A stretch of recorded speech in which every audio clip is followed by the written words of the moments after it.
سلام، اینجا کاشانه ماست. کاشانه در ادبیات فارسی به معنای خانه‌ای غرق نور و روشنیه. تصور کنید یه خونه 5 دری با شیشه‌های ارسی رنگی که پر از فانوس‌هایی با شمع‌های روشن باشه. اسم یه همچین خونه‌ای در شعر و ادبیات فارسی کاشانه است. به همین دلیله که حکیم نظاری میگه تا در خرابه دل ما خانه کرده ای، خلوت سرای سینه چو کاشانه کرده ای. این کاشانه ایران ماست و ما جمع کوچکی از جوانان این کاشانه ایم که میخواهیم در کنار هم از ایران بنویسیم.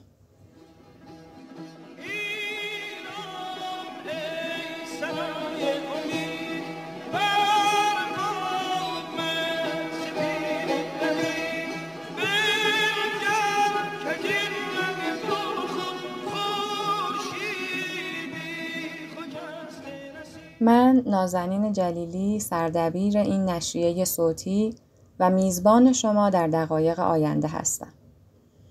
این روزها شماره نخست از نشریه کاشانه ما منتشر شده که به دلیل قرار گرفتن در ایام محرم و صفر به وصف حال و هوای دارالخلافه تهران در دوره قاجار میپردازه و با عنوان پرونده ویژه تکیه دولت منتشر شده که همکنون از طریق وبسایت کاشانه ما و صفحات مجازی اون در دسترس علاقه‌مندان هست.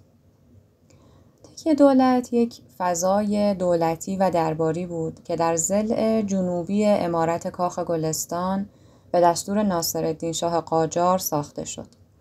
اگر که از مجموعه عظیم، نفیس و عزیز گلستان بازدید کرده باشید و در عمارت‌های دیوار جنوبی کاخ که از قدیمی‌ترین نقاط این مجموعه هست قدمی زده باشید، حتما عمارت الماس رو دیدید.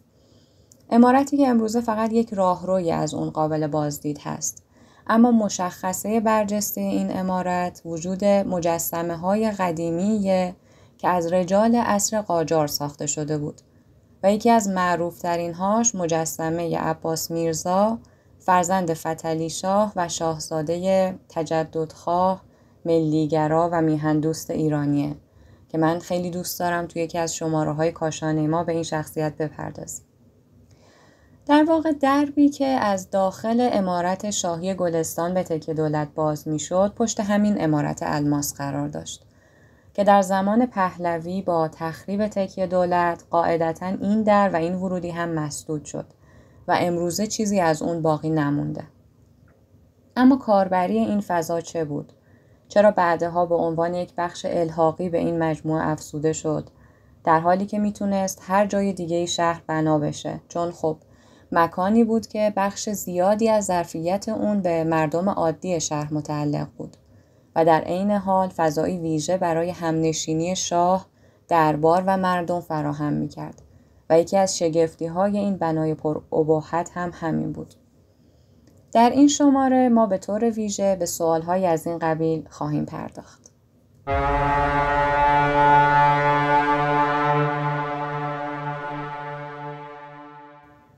تکیه دولت یک فضای رسمی و درباری برای برگزاری مراسم‌های سوگواری عزای سیدالشهدا در ماه‌های محرم و صفر بود که خب برجسته ترین این مراسم‌ها نمایش آیینی تعزیه بوده که با ساخت تکیه دولت وارد مرحله دیگه‌ای در رشد و توسعه خودش میشه و میشه گفت ساخت تکیه دولت نقطه عطفی در تاریخ تعزیه و حتی تاریخ تئاتر ایران بوده. اما تکیه دولت فقط بر این یک مورد اثرگذار نبود، بلکه تأثیرهای شگرفی بر تاریخ ایران گذاشت و تأثیراتی از تاریخ ایران گرفت که این موضوع رو شایسته مطالعه و تحقیق بیشتر میکنه. حدود 10 الی 12 مقاله‌ای که در این شماره کاشانه ما منتشر شدند، همگی حول محور تکیه دولت نوشته شدند و در 3 بخش کلی تقدیم نگاهتون میشن: تعزیه شاهانه، تکیه ها از دیروز تا امروز و ادبیات آیینی عصر قاجار.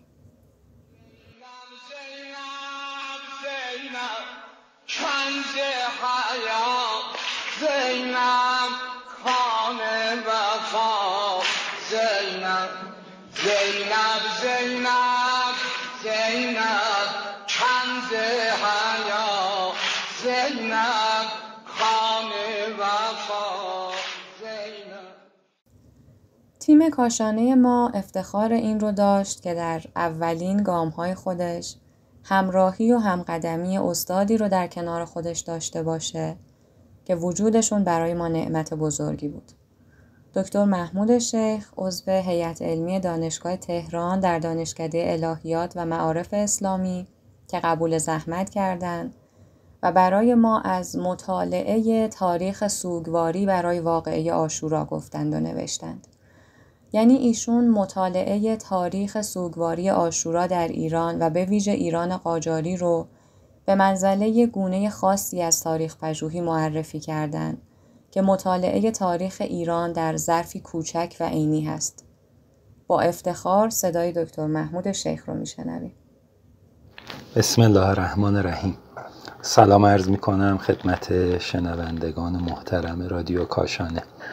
از من خواستند که خلاصه ای از یادداشتم رو که در شماره 1 کاشانه منتشر شده به صورت صوتی خدمت شنوندگان عزیز عرضه کنم.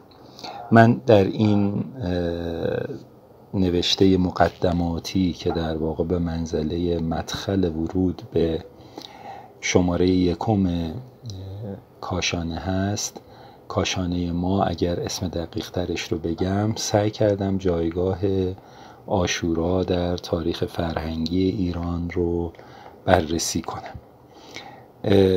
بیشک یکی از برجسته ترین نمودهای تأثیر عاشورا در ایران شکلگیری و تکامل مناسک مذهبی مرتبط با این واقعه هست که اینها نه فقط جنبه عبادی و دینی ندارند، بلکه یک بستر وسیع هستند برای انتقال مفاهیم دینی، اخلاقی و اجتماعی.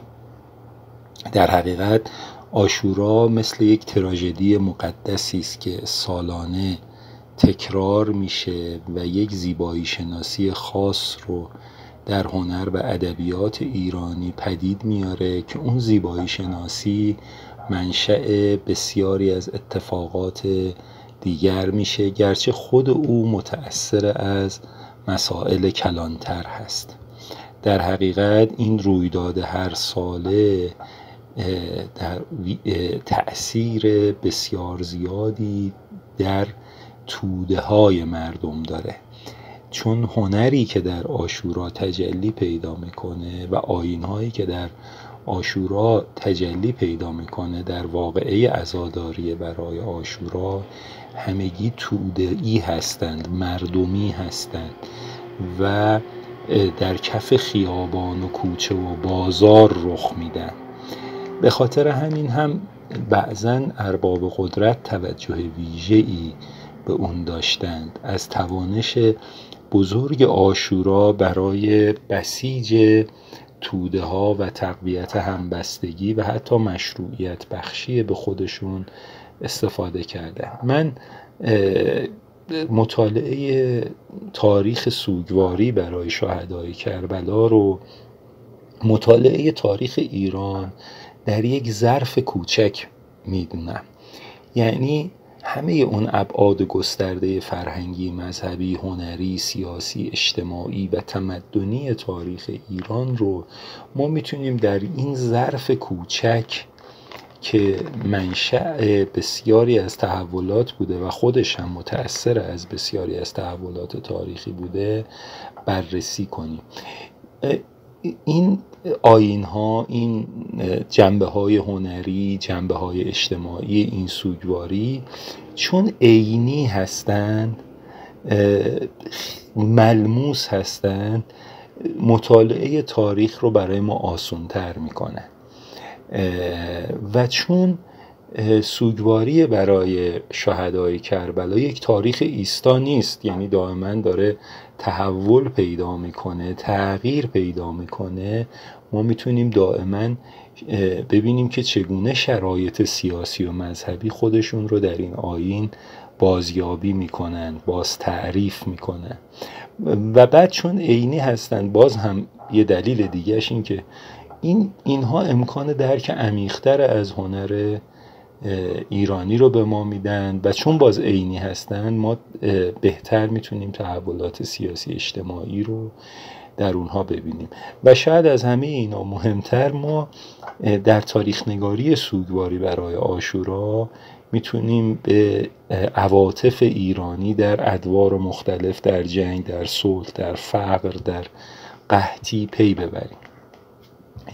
این بحث دومی است که من مطرح کردم تا از اینجا برسم به اهمیت عصر قاجار که دوره طلایی سوگواری برای شهدای کربلاست، به ویژه دوره ناصرالدین شاه که خودش شیفته هنر بود، اهل شعر بود، اهل ادبیات بود و به نظر من با ساخت تکیه دولت نشان داد که عاشورا در کانون توجه دینی قاجاریان قرار داره. عاشورا شیعی ترین سوگواری برای عاشورا، بهتر اینجوری بگیم، یکی از شیعی ترین در واقع آیین‌های اسلامیه و توجه ناصرالدین شاه به این آیین بسیار بسیار شیعی که در او در واقع جبهه حق و باطل ترسیم میشه و تشیع پیروان ابا عبدالله در جبهه حق قرار میگیرن، نشون میده که سیاست دینی قاجاری ها چه بوده و گفتم نماد این توجه هم ساخت تکیه دولت بود یا توجه به شعر آیینی، نوح سرایی ها که خود ناصرالدین شاه هم اشعاری رو داره و این توجه ناصرالدین شاه باز این شعر رو در کانون قرار میده. تو هنرهای تجسمی، نقاشی قهوه خانه‌ای، تو همه اینها ما میتونیم ببینیم که عاشورا چقدر عمیق بوده. یا حتی مثلا تو نذر و نیاز و اطعامدهی و دسته‌های عزاداری که تو این دوره تحولات ویژه‌ای داشتند و شکل بسیار مهمی رو پیدا کردن در زندگی شهری ایرانی ها، ما باز عمق نفوذ عاشورا رو به زندگی روزمره مردم میبینیم. چهارمین مطلب که تکمله است، تخریب تکیه دولت در دوره پهلوی است که در واقع این اتفاق چه از سر سهو بوده باشه چه از سر عمد، نشانه ای از یک تغییر بزرگ در شیوه مواجهه حاکمیت با ریشه های فرهنگی و مذهبی ملت و اندوهی که ما داریم برای از دست رفتن اون بنای با شکوه که خودش نماد یک دوره مذهبی در تاریخ ایران بود. و سلام علیکم، خدا نگهدار.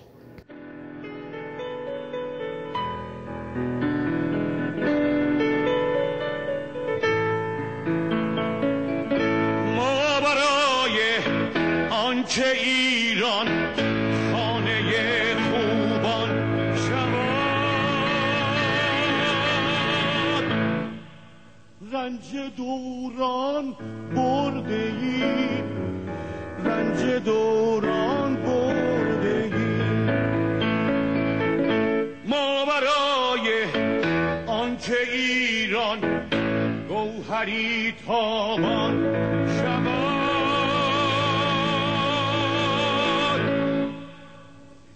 خون دلها خوردگیم، خون دلها خوردگیم. با تشکر از زحمت استاد. پیش از اینکه ادامه بدیم یک نکته رو راجع به تیم کاشانه ما بگم. ما چون ترجیحمون از روز اول بر این بود که حالا که داریم از ایران می‌نویسیم و میگیم یک تیم با پراکندگی جغرافیایی بالا داشته باشیم که کسانی باشند که از اقصا نقاط این سرزمین دلشون برای ایران میتپه، نه اینکه الزاماً متمرکز باشند در یک شهر یا یک مرکز شهر، اینه که در حال حاضر دوستان و رفقای ما در این کاشانه در یک فضای متمرکز در کنار هم حاضر نیستند و صوت‌هایی که شما ازشون میشنوید به صورت ضبط شده در اختیار کاشانه ما قرار گرفته و اگر جایی گفتگوها از حالت دیالوگ خارج میشه و به صورت مونولوگ در میاد به این دلیله. هنوز در بخش تعزیه شاهانه هستیم و درباره شاه، تعزیه و تعزیه شاهانه صحبت میکنیم.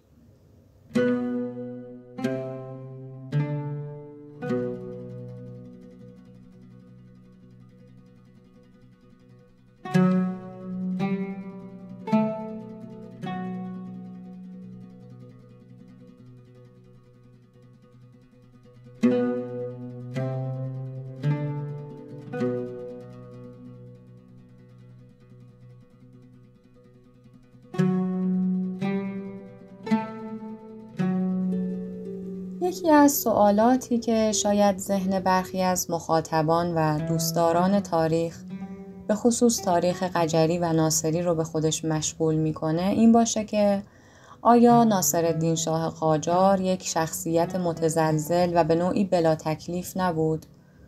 آیا ما با اون سابقه مذهبی که از او رفتارهاش و حتی دیوان اشعارش سراغ داریم باید او رو یک شخصیت کاملا مذهبی و متشرع بدونیم؟ یادم هست که دکتر صفتگل از سفر ناصرالدین شاه به انگلستان تعریف می‌کردند که شاه اون روزه خونی که به صورت هفتگی برای شخص شاه روزه می‌خوند رو با خودش به این سفر اروپا و کاخ ملکه انگلستان هم برده و وقتی که روز روزه هفتگیش فرا رسیده جلوی چشم ملکه طبق عادت همیشگیش روی زمین نشسته و با اشعار روزه خون به سرش زده و گریسته. آیا این قبیل رفتارها از یک باطن سرشار از دیانت ناشی میشه یا نوعی نمایش و اکت سیاسیه؟ این موضوع مقاله بعدی کاشانه ماست و اهمیتش نه فقط در شناخت شخصیت ناصرالدین شاه که خب شاید چندان هم برای خیلی ها مهم نباشه نیست، بلکه در درک بهتر ما از تحولات اجتماعی و فرهنگی ایران قرن 19 میلادیه که طبیعتاً شخصیت مذهبی طولانی ترین پادشاه قاجار تأثیر مهمی بر اون داشته.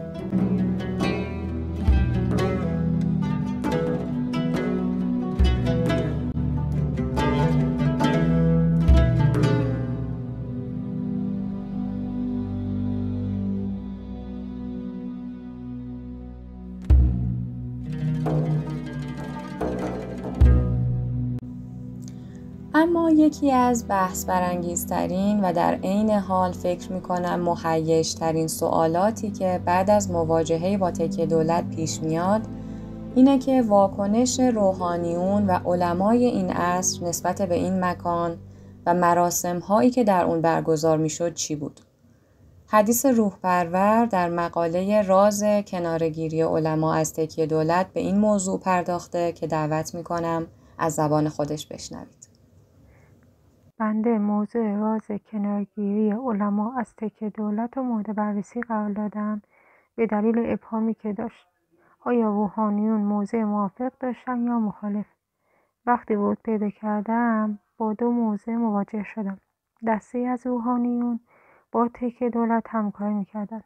این گروه که عمدتاً از روحانیون نزدیک به دربار و دریافت کنندگان حقوق دولتی بودند، این بنا فرصتی طلایی برای گسترش آیین‌های شیعی تحت حمایت رسمی دولت می‌دیدند، مثل میرزا ابوالحسن جلوه. در مقابل بخش قابل توجهی از علما موضع انتقادی داشتند. نخستین دلیل مخالفتشان نگرانی از کنترل دولتی بر مذهب بود و دومین دلیل مهم نگرانی از تأثیر معماری غربی بر فضای مذهبی بود. و سومین دلیل مخالفت کاهش چشمگیر نقش سنتی روحانیت در رهبری مراسمات بود. برخی از علمای مطرح تهران مانند آقای نجفی اصفهانی مراسمات جداگانه برگزار می‌کردند. یکی از عکس‌هایی که در مجموعه عکس‌های اخیراً لو رفته از آرشیو کاخ گلستان موجود بود، عکس روحانیونیه که زیر اون نوشته شده روضه‌خوان‌های تکیه دولت و تعداد کمی هم نیستند افراد این عکس. دعوت می‌کنم این عکس و سایر عکس‌ها و تصاویر مرتبط با تکیه دولت رو در وبسایت کاشانه ما به آدرس kashanemag.com تماشا کنید. با تشکر از خانم روح‌پرور.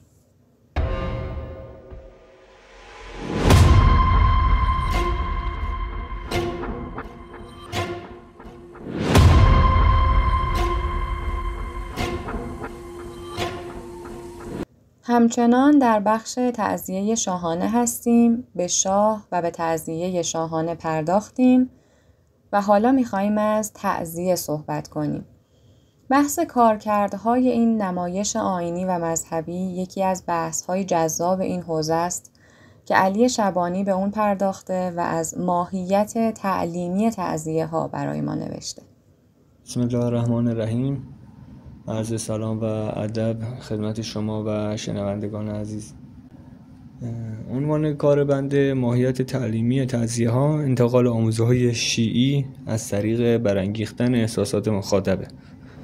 موضوعی که وجود داره اینه که آیا مخاطبا یا همون تماشاچی‌ها صرفاً حضوری منفعل دارن در میدان تعزیه یا نه نقشی فعال رو همراه با راویان یا همون بازیگرا ایفا میکنند.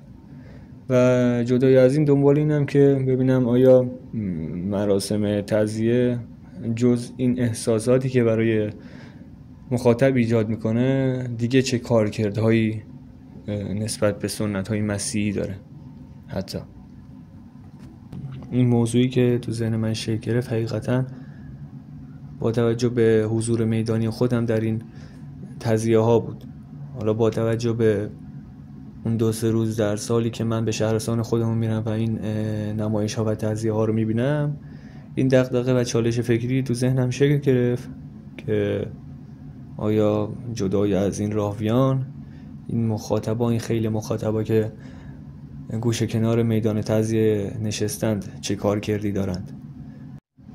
درباره پاسخ به پرسش این متن باید بگم که در وهله اول همون ساختار روایی و تعاملی تعزیه خوانیه، یعنی اون احساساتی که بین نمایش بازیگر و مخاطب ایجاد میشه که این یه امر طبیعیه که در نمایش های دیگه و در سنت های دیگه هم ما میتونیم ببینیم.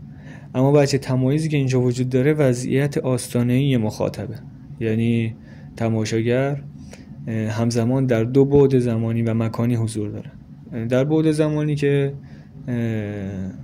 در زمان حال مخاطب دور میدان تعزیه نشسته و داره اون نمایش رو تماشا میکنه، اما در وهله بعد مخاطب از نظر مکانی همراه با تاریخ و واقعی کربلا میشه، واقعی دشت نینوا میشه و در اونجا به مثابه روح و جان این نمایش عمل میکنه. یعنی از یک طرف بازیگران و راویان اصلی در میدان هستند که یه شور و حالی رو ایجاد میکنند در ابتدا، و در انتها این مخاطبان هستند که این روح و جان رو به اون بازیگران بازتاب میدن. یعنی یه جورایی یک کنش و واکنشی بین بازیگر و مخاطب ایجاد میشه که این نشونه از نقش فعال مخاطب رو داره. بحث بعدی درباره تجربه زیسته مخاطب هستش که در این تعزیه ها شکل میگیره.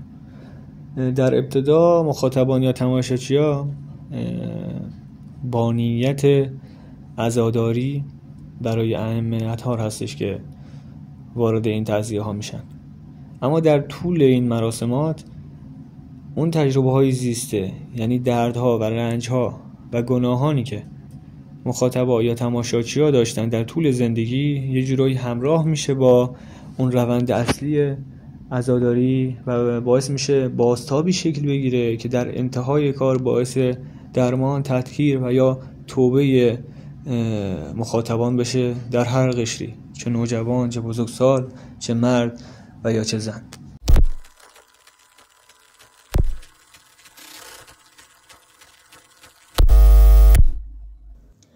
یکی از مواردی که در این مقاله برای خود من خیلی جالب بود این اصطلاح وضعیت آستانه‌ای مخاطب بود.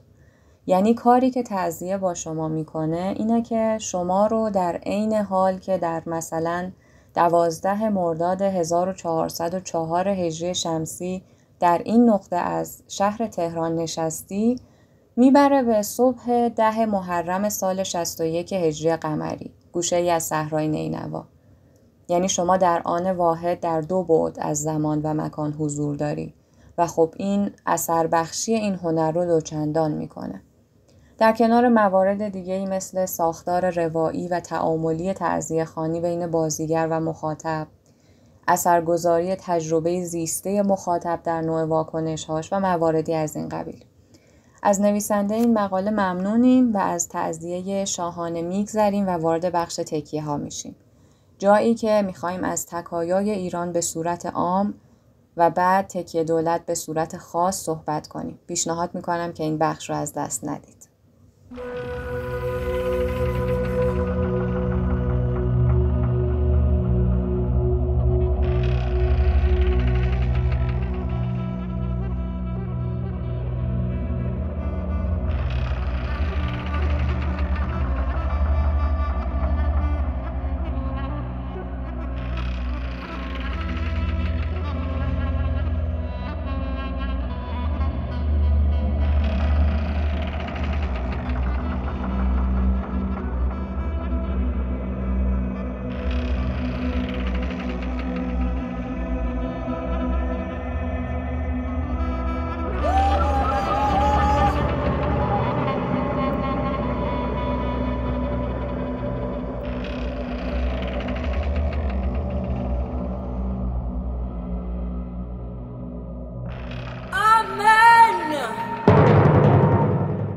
اولین مقاله این بخش نوشتاریه در باب تاریخ تکیه‌ها در ایران.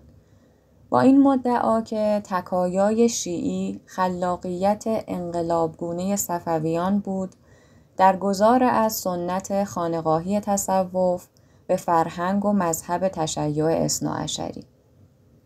این مقاله قصد داره نشون بده که چطور عناصر بنیادین و حتی عملکردهای اجتماعی خانقاه‌ها در ساختار تکیه‌های شیعی حفظ و بازتولید شدند. این عناصر بنیادین شامل الگوهای معماری، ساختار سلسله مراتبی رهبری معنوی، مراسم جمعی و عملکردهای اجتماعیشون شامل ارائه پناهگاه به مسافران و نیازمندان، نظام توزیع رایگان غذا در قالب نذرها و ارائه نقش آموزشی بود. خب در عین حال تفاوت‌ها و تحول‌هایی هم این بین وجود داشت و اصلی ترینش تبدیل اون سلوک فردی و تکامل معنوی شخصی در تصوف به عزاداری جمعی و تجربه مشترک گروهی بود که به نوعی نشان از گذار از تصوف به تشیع بود که واجد جنبه‌های اجتماعی برجسته‌ای هست. اما اساساً چرا این اتفاق در دوره صفویه رخ داد؟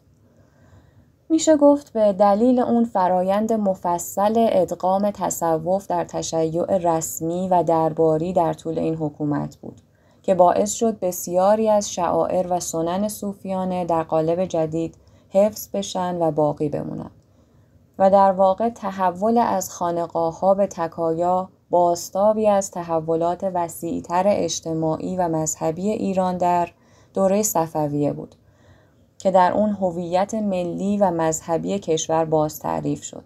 و فراتر از این تداوم نشون دهنده اینه که چطور فرهنگ ایرانی تونسته در برابر تغییرات سیاسی و مذهبی دوره‌ها هسته مرکزی خودش رو حفظ کنه و اون رو در قالب‌های جدید بازسازی کنه.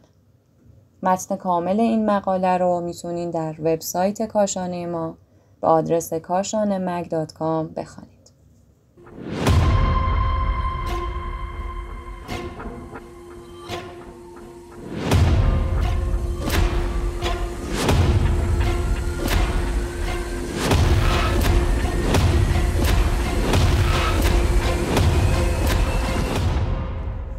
نوشتار بعدی اثر دوست محقق و پژوهشگر من زینب ایوزیه که به تازگی دکترای خودش رو در رشته تاریخ ایران اسلامی گرفته و تخصص مطالعاتیش صفوی است و حضورش در تیم کاشانه ما باعث خوشحالی ماست. نویسنده با تمرکز بر تکیه دولت از تداوم و تحول یک سنت آیینی شیعی در ایران صحبت کرده و تکیه دولت رو در استمرار گفتمان مشروعیت مذهبی این بار در دوره قاجار و بین شاهان قاجاری تعریف میکنه.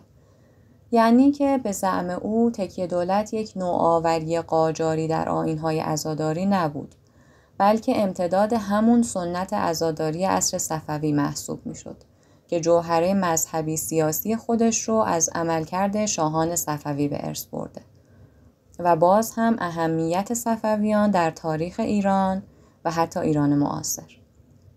متن کامل این مقاله رو میتونید در تارنمای کاشانه ما به آدرس kashanemag.com و همچنین صفحات مجازی ما به همین آدرس kashanemag بخوانید. اما من چند سوال رو آماده کردم که در زمینه این تحقیق از نویسنده این مقاله خانم ایوزی بپرسم. نخست این که خب تکیه دولت چه تفاوتی با دیگر مکانهای برگزاری عزاداری در ایران قاجاری داشته و چرا این مکان تا این اندازه برای دربار اهمیت پیدا کرده؟ تکیه دولت در سال 1284 هجری قمری و به فرمان شخص ناصرالدین شاه در مرکز تهران قاجاری و در محدوده کاخ سلطنتی یعنی همون کاخ گلستان ساخته شد. تکیه دولت به عنوان مهمترین و نمادین‌ترین فضای برگزاری مراسم سوگواری در این دوره یک فضای آیینی سلطنتی بود و علاوه بر کارکرد مذهبی ابعاد نمایشی و سیاسی داشت. پس میشه اینطور بگیم که تکیه دولت در واقع یک صحنه نمایش رسمی برای حضور توامان پادشاه، درباریان، سفرای خارجی و نخبگان در کنار عامه مردم بود. پس تکیه دولت هم محلی برای سوگواری و هم جلوه‌گاه قدرت و اقتدار حکومت بود. پرسش دوم این که معماری و طراحی تکیه دولت چه نقشی در بازنمایی قدرت سلطنتی داشته؟ معماری تکیه دولت با ساختار دایره‌وار، چند طبقه و جایگاه‌های اختصاصی برای پادشاه، زنان خاندان سلطنتی، رجال درباری، سفرای خارجی و عامه مردم تداعیگر یک سلسله مراتب منظم سلطنتی بود. موقعیت مکانی پادشاه در بالاترین طاق‌نما و مشرف به تمام جمعیت حاضر نماد محوریت قدرت سیاسی و دینی بود که در اینجا و در این لحظه هر دو در شخص پادشاه متمرکز شده بود. پرسشی که قطعاً خیلی جذاب و بحث برانگیزه. آیا میتونیم بگیم تعزیه در تکیه دولت فقط یک آیین مذهبی بود یا این نمایش کارکردهای سیاسی هم داشته؟ مراسم تعزیه‌ای که در تکیه دولت برگزار می‌شده فراتر از یک آیین یا یک نمایش مذهبی صرف بوده و مهمه که به کارکردهای سیاسی و اجتماعی اون هم توجه کنیم. اینجا میشه گفت برگزاری این نوع از مراسم در فضایی که حکومت به عنوان متولی اصلی حضور داره بخشی از سازوکار سیاسی سلطنت قاجار برای بازنمایی قدرت و مشروعیت بوده. در این فضا دولت نقش هدایتگر اصلی رو بر عهده داشته. تعزیه‌هایی که در تکیه دولت اجرا می‌شد با دقت طراحی می‌شدن، از انتخاب متن و شخصیت‌ها تا ترتیب ورود دسته‌ها. همچنین به نظر میرسه که حکومت قاجار به شکلی آگاهانه گفتمان مشروعیت بخش خودش رو در قالب یک نمایش آیینی تقویت میکنه تا بتونه از همین طریق خودش رو به عنوان حکومت مستقر در حافظه جمعی جامعه ایرانی تثبیت کنه. خب میدونیم که ناصرالدین شاه در تکیه دولت یک مکانی رو به سفرا و مهمانان خارجی، اروپایی و طبیعتاً غیر مسلمان اختصاص داده بود و بعضی از این مهمانان و مسافران از تجربه‌های حضور خودشون در تکیه دولت و مراسم‌های تعزیه خاطرات مفصلی نوشتند و رفته رفته انقدر حضور این قشر برجسته شد در تکیه دولت که در متن تعزیه‌ها هم شخصیت‌های اروپایی گنجانده شدند و تعزیه‌گردان‌ها نقش‌هایی رو به این افراد سپردند. نه به این معنی که خود اروپایی‌ها بخوان نقشی رو بازی کنند، بلکه به این معنا که اون نقش در اصل رول یک آدم مسیحی و اروپایی بود. حدیث روح‌پرور در مقاله راز کناره‌گیری علما از تکیه دولت یکی از مواردی که به عنوان محل اعتراض روحانیون به سبک و سیاق مراسم‌های تکیه دولت مطرح کرده، همین مخالفت اونها با حضور اروپایی‌ها و غیر مسلمانان در این مراسم بود که میگفتند حرمت این عزا و سوگ شکسته میشه. اما سوالی که اینجا میخوام از زینب ایوزی بپرسم اینه که اصلاً چرا حضور مهمانان خارجی در تکیه دولت اینقدر اهمیت داشت که ناصرالدین شاه حاضر بود به خاطر اون با عوامل بانفوذ و قدرتمند داخلی در بیفته و آیا این حضور فقط جنبه تشریفاتی داشته؟ به نظر میرسه حضور سفرای خارجی در تکیه دولت صرفاً تشریفاتی نبوده، بلکه بخشی از استراتژی نمایش اقتدار و مقبولیت مذهبی سیاسی سلطنت قاجار به جهانیان بوده. در سفرنامه‌های فرنگیانی که در این دوره در تهران قاجاری حضور داشتند و در تعزیه‌های تکیه دولت شرکت کردند، مقبولیت و اقتدار قاجاریه داره بازنمایی میشه. یعنی حاکمیت فرنگی‌ها رو به این مراسم دعوت میکنه یا خودشون از روی کنجکاوی شرکت میکنن و آنچه که داره در نوشته ها بازتاب پیدا میکنه شکوهیه که این مراسم داره و به تبع اون مقبولیت حکومت به عنوان برگزار کننده اصلی.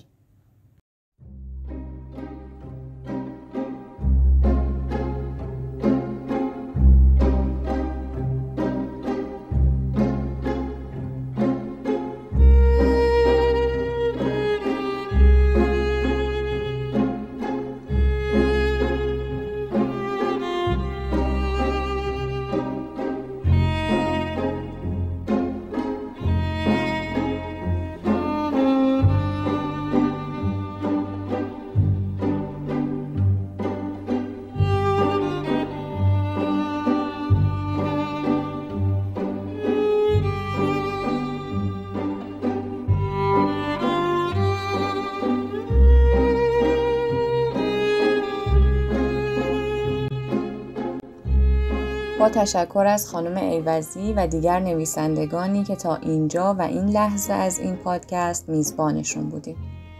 با یک شیفت موضوعی در مقاله بعدی میریم سراغ معماری تکیه دولت و به صورت تخصصی به این ابهام قدیمی میپردازیم. آیا تکیه دولت یک کپی ضعیف از آلبرت هال لندن بود؟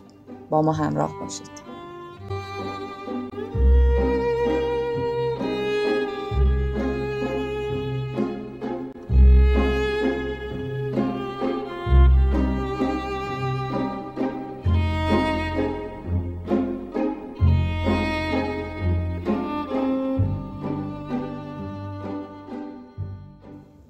تالار سلطنتی آلبرت در واقع بخشی از برنامه بلند مدت شاهزاده آلبرت، همسر ملکه ویکتوریا در راستای ترویج فرهنگ و هنر در بریتانیای کبیر بود که با سر و صدای خیلی زیاد و تبلیغات خیلی غلیظ ساخت و ساز اون شروع شد. اما وقتی شاهزاده آلبرت در 1861 میلادی درگذشت، طرح این سالن هنوز در ابتدای راه بود و فقط یک نمونه از سقف پیشنهادی اون ساخته شده بود. سالنی که در نهایت در 1871 میلادی یعنی 1288 هجری قمری به بهره برداری رسید. بعدها وقتی که جهانگردان و سفیران غربی پا به دارالخلافه تهران گذاشتند و از ساختمان عظیم تکیه دولت بازدید کردند، از شباهت اون به آمفی‌تئاترهای اروپایی شگفت زده شدند و تکیه دولت رو یک کپی بسیار ضعیف از آلبرت هال لندن معرفی کردند. اما واقعیت ماجرا از لحاظ تاریخی و علم معماری چه بود؟ پاسخ رو از زبان نگار صادقی، طراح، معمار و پژوهشگر معماری اسلامی میشنوید. من توی این مطلب معماری تکیه دولت و وجه تمایز اون رو با رویال آلبرت هال لندن بررسی کردم. انتخاب مقایسه میان تکیه دولت و رویال آلبرت هال فراتر از بررسی صرفاً معماریه. این دو بنا نمادهایی از دو تا تمدن با رویکردهای متفاوتی نسبت به هنر و اجتماع هستند. مقایسه این دو بنا از این لحاظ توجه من رو به خودش جلب کرد که چقدر فضاهایی مثل این نشونه طرز فکر و ارزش‌های یک جامعه‌اند. یکی برای اجرای تعزیه و مراسمات مذهبی ساخته شده و دیگری برای اپرا و کنسرت. هرچند شاید از یه سری لحاظ شبیه هم باشن، اما پشت هر کدوم یه دنیای فکری و فرهنگی متفاوتیه. من میخواستم به این جواب برسم که بنای تکیه دولت برگرفته از معماری رویال آلبرت هال لندن و تحت تاثیر اون ساخته شده یا نه. خب باید بگم که معماری تکیه دولت بسیار برگرفته از معماری سنتی ایرانیه. بنای تکیه از جنبه پلان و ساختار بسیار شبیه به رویال آلبرت هال ساخته شده، اما از لحاظ تکنیک ساخت و ظاهر اون متأثر از معماری ایرانیه و روح حاکم بر اون هم ایرانی هستش. دوره ساخت این دوتا بنا تقریبا همزمانه، اما سند قطعی مبنی بر این وجود نداره که تکیه دولت از روی رویال آلبرت هال لندن ساخته شده باشه و خب شباهت‌های اونا هم بیشتر به دلیل تشابه عملکردی اونهاست.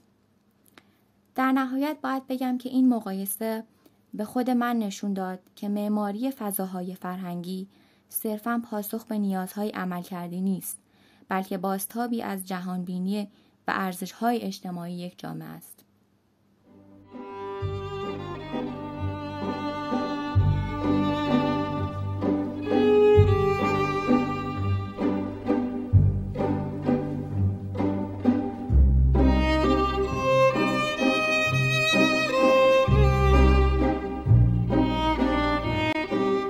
پیشنهاد میکنم که حتما نسخه کامل این مقاله رو در وبسایت کاشانه ما به آدرس kashanemag.com بخوانید و عکس‌ها و تصاویر مربوط به اون رو ببینید. در پایان این بخش متن مصاحبه‌ای با دکتر سعید طاووسی مسرور، عضو هیئت علمی دانشگاه علامه طباطبایی در دانشکده الهیات و معارف اسلامی رو میخونید که با زهرا مظفری فرد انجام شده. اما نکته‌ای که در این مصاحبه خیلی برای من چشمگیر و جذاب بود، اشاره ایشون به اجرای تعزیه‌های شاد در تکیه دولت بود. یعنی که تعزیه‌های این تکیه در انواع و در مضامین گوناگون اجرا می‌شده و برای اینکه کاربری این بنای عظیم محدود به ایام عزاداری نشه، علاوه بر موارد سوگواری، تعزیه‌های شاد، مفرح و خنده‌دار که به نوعی پیشگام تئاتر کمدی ایران بوده در این فضا اجرا می شده. پیشنهاد می کنم که متن کامل این مصاحبه رو در وبسایت کاشانه ما به آدرس kashanemag.com بخوانید. آقای دکتر طاووسی دکترای تاریخ اسلام دارند و تخصص شیعه شناسی و تاریخ تشیع. سرانجام وارد آخرین بخش از سگانه این شماره کاشانه ما میشیم و به ادبیات آیینی عصر قاجار میپردازیم. 2 مقاله ذیل این موضوع منتشر شدند که یکی به صورت عام به شعر آیینی در عصر قاجار و تغییر و تحولات اون میپردازه و دومی به صورت خاص دیوان مراثی یکی از شعرای عصر قاجار رو ورق میزنه. پرسش ما در این بخش این هست که وضعیت شعر و ادبیات آیینی در عصری که تکیه دولت بنا شد چگونه بود؟ زمان زیادی تا اتمام قسمت اول از نشریه صوتی کاشانه ما باقی نمونده. با ما همراه باشید.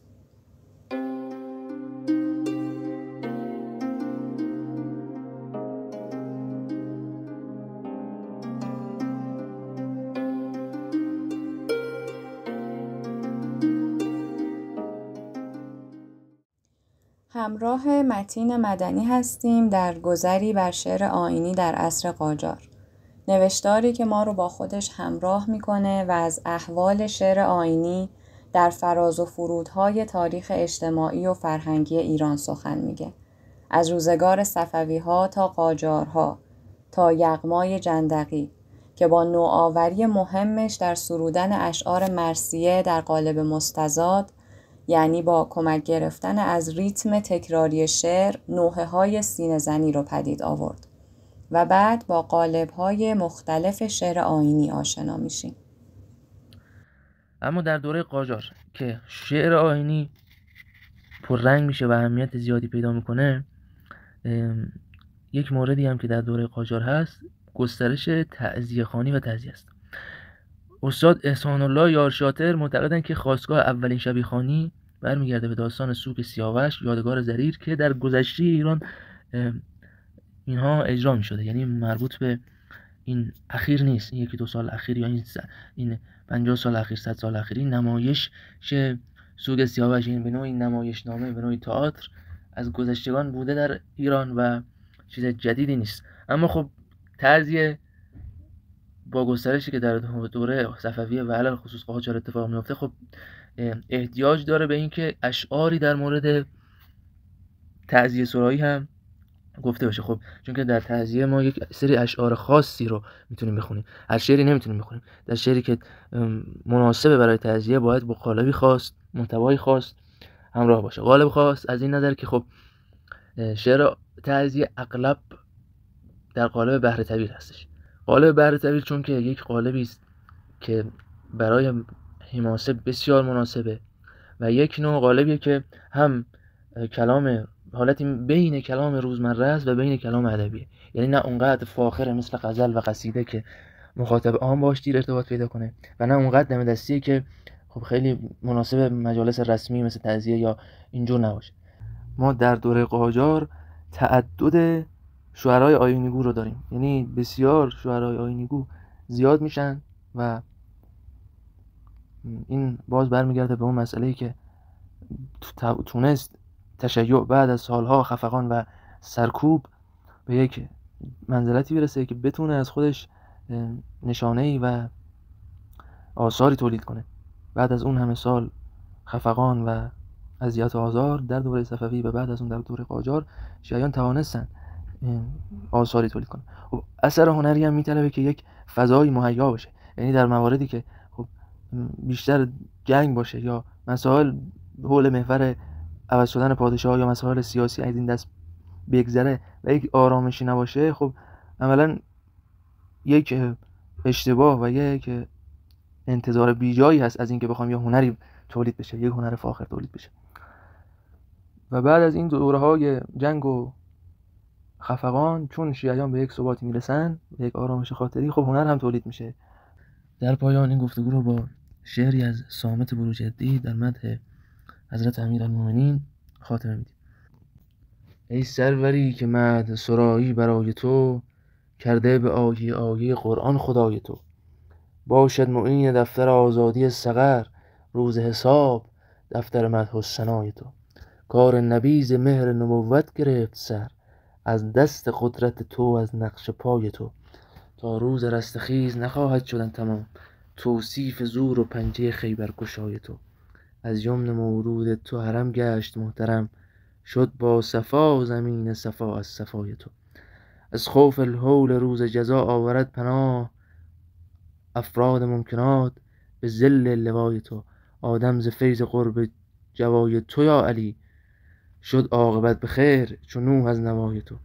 دارد هنوز زمزمه آفرین به لب، مرحب ز زور و بازوی خیبر گشای تو.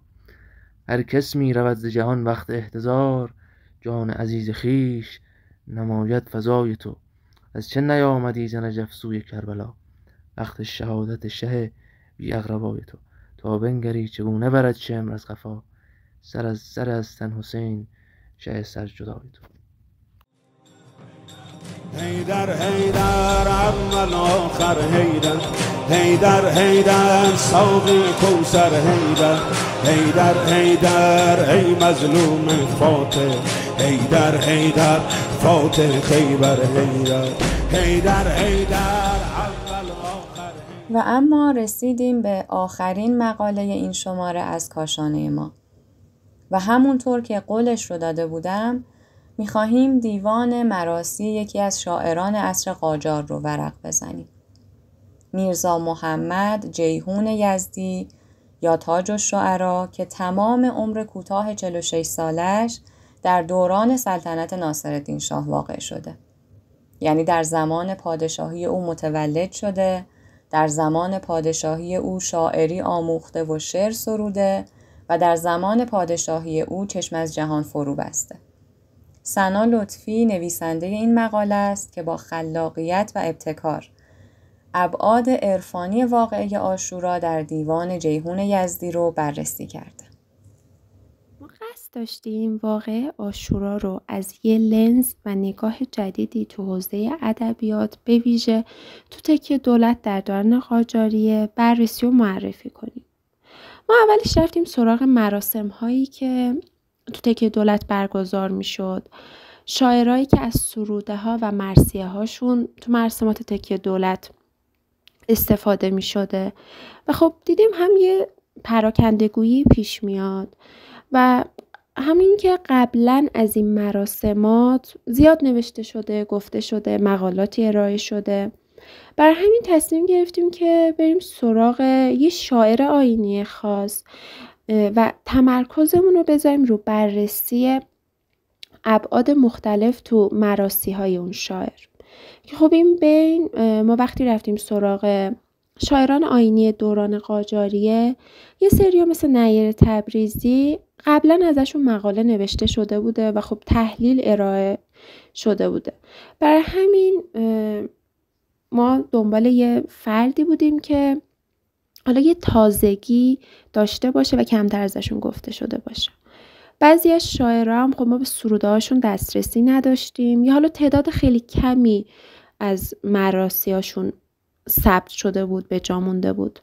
ولی خب جیهون یزدی یه منبع خیلی خوب و قابل دسترسی برای ما بود که اومده بود از لایه‌های عمیق‌تر و کمتر گفته شده ای از این واقعه سروده بود و ما طی حال بررسی ها و ما ابعاد عرفانی رو از بین سروده های ایشون تحلیل و بررسی کردیم. ابعادی مثل وحدت وجود، فنای در ذات حق بودن، توبه و پشیمانی که جیهون یزدی خیلی خوب درباره حر ابن یزید ریاحی به تصویر کشیده بود، تسلیم در برابر حق بودن و عشیت الهی که سید الشهدا داشتن رو بین سروده ها شما دیدیم و خب اینا رو بررسی کردیم که یه لایه‌های جدیدی از این واقعه رو معرفی کنیم. لایه‌های عمیق عرفانی که این واقعه در خودش جای داده، جیهون به خوبی تونسته اینو به تصویر بکشه و قیام عاشورا رو از منظر عرفانی، تجلی بالاترین مراتب عشق الهی، تسلیم محض و فنا در ذات حق بودن رو معرفی کرده که جیهون در 19 مرثیه که سروده این عناصر عرفانی رو با یه زبان شاعرانه و عمیق عرفانی بازتاب داده که گر تو بریدی ره ظاهر ز ما ره باطن نبریم از شما. در پناه امن الهی و زیر سایه محبت سید الشهدا باشید.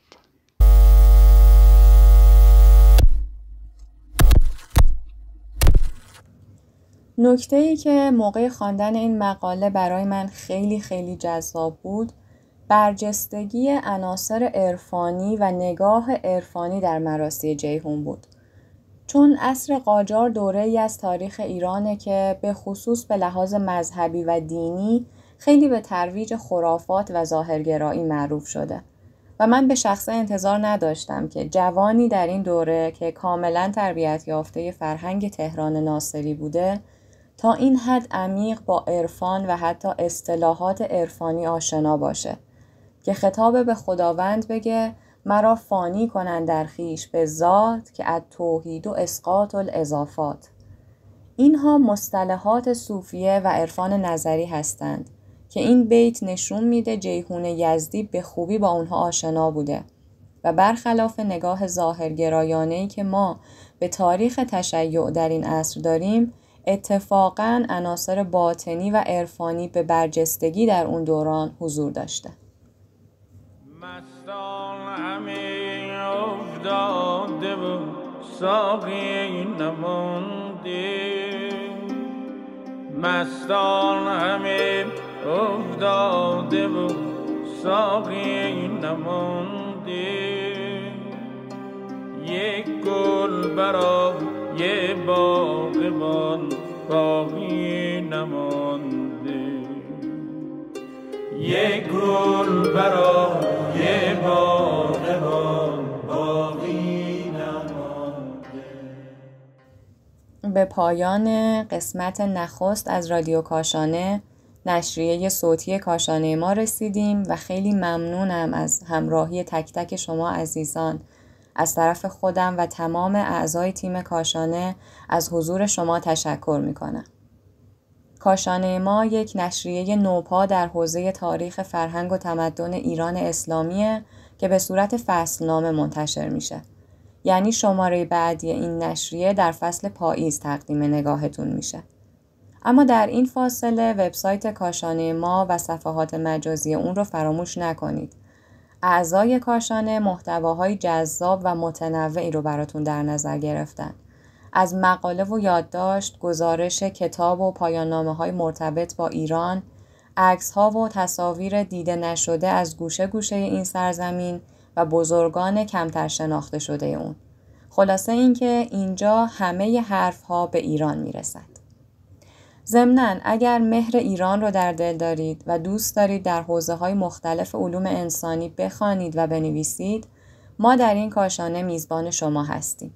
میتونید از طریق بخش ارسال مقاله در وبسایت کاشانه ما به آدرس kashanemag.com مقالات و یادداشت‌هاتون رو برای ما ارسال کنید تا در شماره‌های بعدی میزبان صدا و قلم شما باشیم.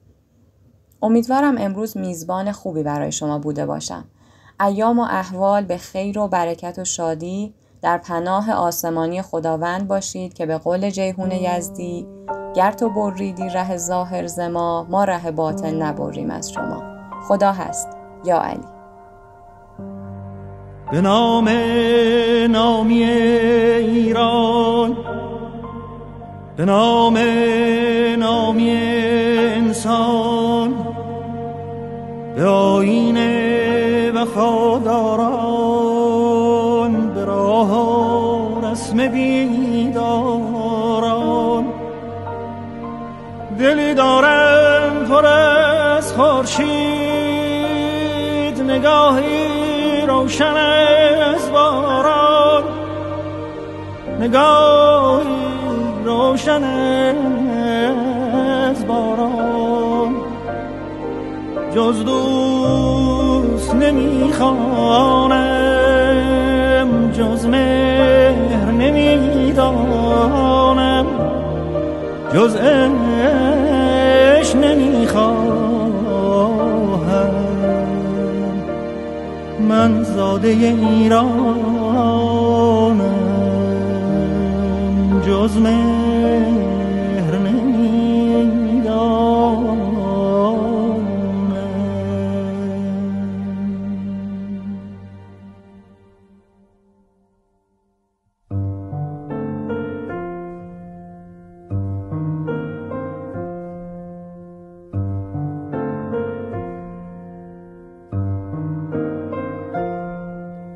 توی دل بستگی هایم، پناه خستگی هایم. به هر جا می روم از تو، دوباره در تو می آیم. کران تا بی کران عشقم،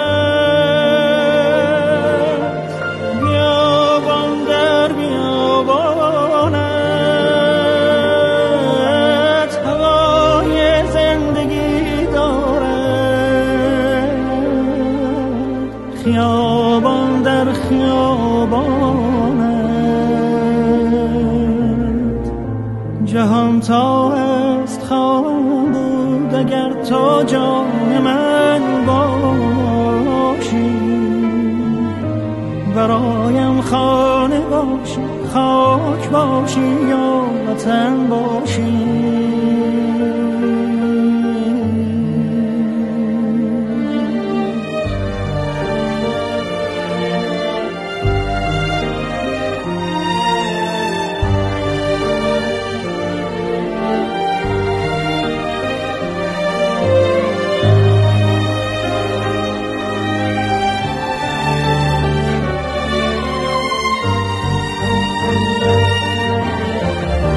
یار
تو آغوش بی اندازه هستی برای وسعت تنهای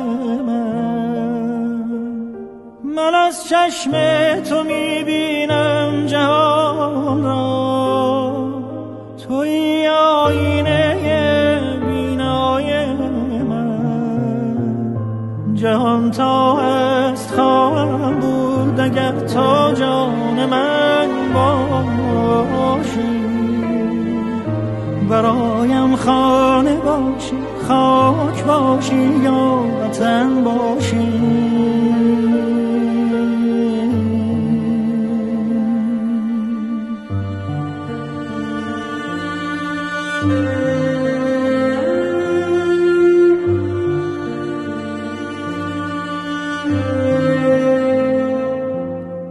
من از تو جان گرفتم کنم فدای تو، ز جان گذر نمیتوان مگر برای تو. دل از تو بر نمی کنم توی جهان من، دوچار تو نمی کند دل از هوای تو، دل از هوای تو، دل از هوای تو.